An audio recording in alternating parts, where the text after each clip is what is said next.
Progress 79% পর্যন্ত কমে যেতে পারে। সংখ্যাটি কিন্তু মোটেই কম নয়।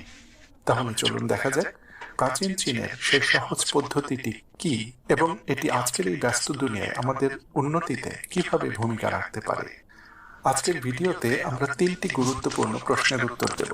তৃতীয় প্রশ্নের উত্তর আপনার জীবনের মোড় ঘুরিয়ে দিতে পারে। প্রশ্ন 3টি হচ্ছে, আমরা অপরের কথায় কেন মনে কষ্ট পাই?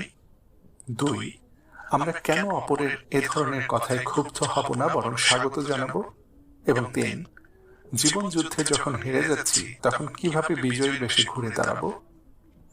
তাহলে চলুন একে একে এসব প্রশ্নের উত্তর জেনে নিই। আমি আবু মারজান আপনাদের প্রত্যেককে স্বাগত জানাচ্ছি হা সাকসেস চ্যানেলের আরেকটি গুরুত্বপূর্ণ ভিডিওতে।